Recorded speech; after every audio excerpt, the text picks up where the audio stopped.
السلام عليكم ورحمة الله ولاashii nafis abtidoon waa dhiirigelin bulsho oo kale oo hor leh maanta waxaan rabaa qodob xasaasi ah oo walaalaha Soomaaliyeed ay u baahan yihiin gabdhaha wadankii jooga inay ogaadaan ayaan rabaa inaan idin la wadaago oo xaqiiqo ah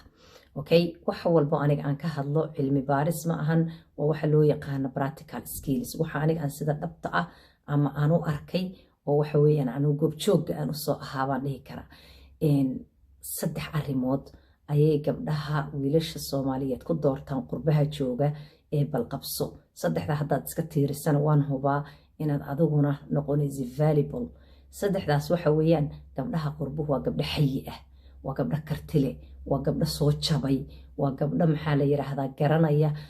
shaqaynaya waxa weeyaan ubadka dhinac ka haya ee wax kasta haya nadaafadii wax kasta waxa la yiraahdaa isku filan ma la dhihi jiray weeyaan marka horta hadii aadan xayi ahayn waa laga tagayaa qabso insha Allah ta'ala waa inaad ahaataa gabar xayi ah nadaafad badan een wax walba maarta saa u gingiman waa inaad noqotaa hadii kaleeto hadhowtadii cidnaha eedaynin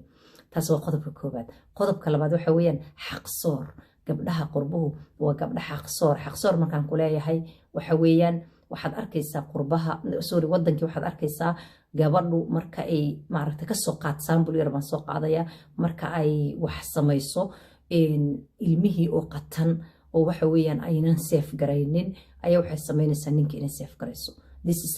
xaq darrada waxay ku koos garaynaysaa in aad wax badan ku weydo marka isku day in aad ilmahaaga ninkaaga gurigaaga waxaaga dhan waa inaad hal miis soo wada fariisataan si xaq ah oo ma aragtay isla eg aad wax u safe garayso waxaad arkaysaa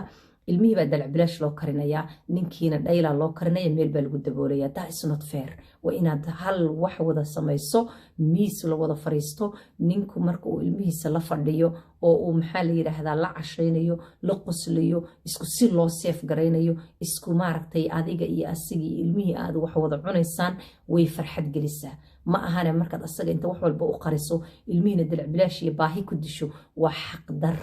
xaq darradaasna waxay noqonaysaa hadhow adiga inay dib kugu soo noqoto affect kugu noqoto marka maxaa niri xayinimo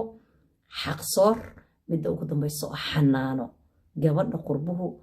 way xanaanaynaysaa ninka xanaananaysa maxaan ka wadaa waxa weeyaan daryeel wax la yiraahdo oo qofku kaaga baahan yahay wax diiniyan kugu amran ma ahan laakiin daryeel uu ninku kaaga baahan yahay baa jira oo ah in ma aragta uu markuu shaqadii ku soo daaro inuu qubays ka helo oo macnaha dhabarkii u dhaqdo kale inaad maxaa la massage u samayso inaad maxaa la yiraahdaa hoos uga warqabto la sheekaysato u tiraahdo madaxa u salaaxdo how are you feeling maanta ma shaqadii maxaad ku soo dareentay this is waxa dadka kala fadilaya ama kala hormarinaya okay so hadii xanaano laga waayo وقفكان ميل ku qubaystaada war wahayn meel maxaa la yiraahdaa massage u baahan yahay in kale meel xanuunaysaada war wahayn shaqada meesha ku soo rafaadka ku soo dhacay aadan ka qaadi karinin daryeel macana xanaano hoose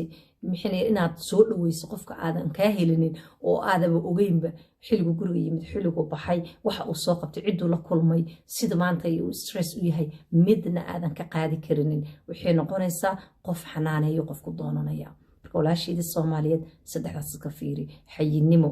xaqsoor iyo xanaano saddexdaas ayaa ma aragta ay tahay saddexda mar walba gabdhahaas lagaga dhaqaaqay waxaan filayaa inaad aaminsantaa oo ninku baasaboor uu rabaa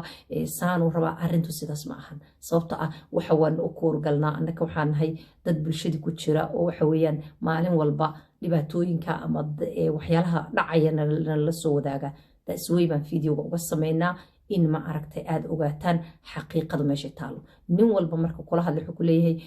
runtii waxyaalaha aan gabdhaha wadankii ku nacay waxa weeyaan waa mashaqaystayaal gabdhaha wadankii waxaan ku nacay daryeel ma lahan gabdhaha wadankii waxaan ku nacay jacayl ma lahan raxmad ma lahan wax la yiraahdo ma jirto qofka fadilan laakiin waxa jiro skills life skills baa la isku dhaafay marka sister